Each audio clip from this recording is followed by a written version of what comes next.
আসসালামু আলাইকুম বন্ধুগণ, আপনারা কেমন আছেন? আশা করি সকলেই ভালো আছেন। আমরা জানি এখন রিয়াকশন দেওয়াটা সব ব্যাপারে একটা ট্রেন্ড হয়ে গেছে এবং কমন একটি ফ্যাশন হয়ে গেছে। কিন্তু আসলে যে রিয়াকশন আমরা দিচ্ছি সেগুলো কি প্রকৃত রিয়াকশন এবং সময় উপযোগী রিয়াকশন কিনা সেটা কিন্তু আমরা মোটেও খেয়াল করছি না।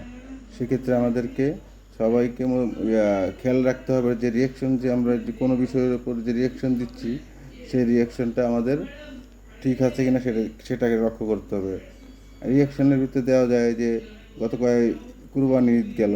কুরবানি ঈদের দেখেন সরকারের কী অবদান। কুরবানি ঈদ যাওয়ার 3 দিনের ভিতরে পুরা ঢাকা সিটি একবারে বর্জ্যমুক্ত করে ফেলেছে এবং যেটার জন্য তারা প্রশংসার দাবিদার। তারা প্রত্যেকটাই যে কাজটা করেছে তারা মানে প্রত্যেকটা এলাকায় বস্তা বিতরণ করেছে এবং যেসব এলাকায় সিটি কর্পোরেশন অন্তর্ভুক্ত সেসব এলাকায় লোক নিয়োগ করেছে এবং প্রত্যেকটা ওয়ার্ড কমিশনার তাদের নির্ধারিত প্রতিনিধি নিয়োগ করেছে, যে প্রতিনিধিরা গরুর বর্জ্য পাওয়ার সাথে সাথে বস্তায় ভরে বস্তাবন্দি করে তা তা ট্রাকে বা আপনার ট্রলিতে তুলে ফেলেছে।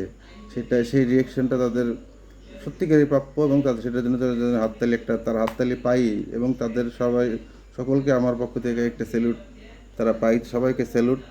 এই স্যালুট দিয়েই আজকের আমি আমার প্রথম রিয়েকশন ভিডিও শুরু করলাম। আশা করি আপনাদের রিয়েকশনটা ভালো লাগবে। সবাই ভালো থাকবেন এবং আমার জন্য দোয়া করবেন, আমি যাতে এভাবেই রিয়েল রিয়েকশন দিতে পারি। Thank you.